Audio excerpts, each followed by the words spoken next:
ঘরে যদি বাচ্চা থাকে মাঝে মধ্যে কিন্তু বাচ্চাদের জন্য একটু স্পেশাল কিছু রান্না করতে হয়, যেহেতু ওরা সবসময় সবকিছু খায় না। সেই জন্য আমি মাঝে মাঝে ট্রাই করি যে ওদেরকে অন্যরকম করে কিছু করে দেওয়ার জন্য। শুধু রোস্ট না, আমি অনেক কিছু এরকম ওদেরকে করে দিই, যেটা খেতে চাই এটা করে দেওয়ার চেষ্টা করি। এখন আমি আপনাদেরকে দেখাবো যে বাচ্চাদের জন্য কিভাবে খুব ঝটপট করে মুরগি দিয়ে এভাবে রোস্ট রান্না করে দিতে পারেন। এভাবে রান্না করে দিলে কিন্তু ওরা অনেক মজা করে খেয়ে নেবে। হ্যালো এভরিওয়ান, আসসালামু আলাইকুম। সবাই কেমন আছেন? আমি তো আল্লাহর রহমতে আলহামদুলিল্লাহ আপনাদের দয়ায় ভালো আছি। আপনারা কেমন আছেন অবশ্যই কমেন্টে জানাবেন। প্রথমে দেখতে পেয়েছেন যে তেলের মধ্যে আমি দারচিনি, এলাচ, তেজপাতা এগুলো দিয়ে দিয়েছি। তো ওই তেলটা ছিল মুরগি ভাজার তেল। আমি মুরগি ভেজে ওই তেলের মধ্যে আমি রোস্টটা বসিয়ে দিয়েছি। তারপর আমি দেখতেই পেয়েছেন যে এখানে পেঁয়াজ ব্লেন্ডার করে দিয়েছি। তারপরে একে একে সব ধরনের মশলা দিয়ে দিয়েছি। দেওয়ার পর মশলাটাকে অনেক ভালো করে কষিয়ে তারপর আমি মুরগিটা দিয়ে দিয়েছি।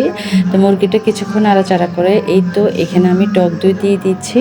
আসলে রোস্টটা রান্না করতে গেলে আপনারা যদি টক দইটা ইউজ করেন তাহলে কিন্তু এটা একটু মাখা মাখা হয়, খেতেও কিন্তু অনেক বেশি ভালো লাগে। টক দই দেওয়ার পর টক দই যে বাটিতে ছিল ওই বাটিতে একটু পানি দিয়ে আমি নাড়াচাড়া করে দিয়ে দিয়েছি। দিয়ে দেওয়ার পর আমি এখানে কয়েকটা কাঁচামরিচ দিয়ে দিয়েছি, যেহেতু রোস্ট হালকা চিনি থাকবে, হালকা ঝাল থাকবে। তো এখানে আমি চিনিও দিয়ে দিচ্ছি। খুবই সিম্পল ভাবে আমি আপনাদেরকে দেখিয়েছি যে ঝটপট কিভাবে বাচ্চাদেরকে এরকম রোস্ট রান্না করে দিতে পারেন। এভাবে রান্না করে দিলে কিন্তু বাচ্চারা পোলার সাথে হোক ভাতের সাথে হোক অনেক মজা করে খেয়ে নেবে। তো নামানোর আগে কিন্তু আমি সামান্য ঘি দিয়ে নামিয়ে নিচ্ছি। ঘিটা দিলে এটার ফ্লেভারটা ভালো আসে।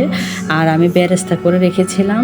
আমি ট্রাই করি পোলাও, রোস্ট এগুলোর মধ্যে নামানোর আগে বেরেস্তা দিয়ে নামালে এটার কালারটাও ভালো আসে আর খেতেও ভালো লাগে। চুলাটা অফ করে তারপর বেরেস্তাটা দিয়েছি। চুলাটা অফ করার পর তারপর বেরেস্তাটা দেওয়ার চেষ্টা করবেন। চুলাতে থাকাকালীন বেরেস্তা দিলে এটার কালারটা নষ্ট হয়ে যাবে। তো সেজন্য চুলাটা অফ করে অবশ্যই বেরেস্তাটা দিবেন। রোস্টের ফিটনেসটা কেমন আসছে আপনারা দেখতেই পাচ্ছেন। কাল যেহেতু শুক্রবার আছে, আপনারা এইভাবে বাচ্চাদেরকে একবার হলো রান্না করে দিবেন, দেখবেন ওরা কিন্তু অনেক মজা করে এটা খেয়ে নেবে আর ওদের কিছুই লাগবে না।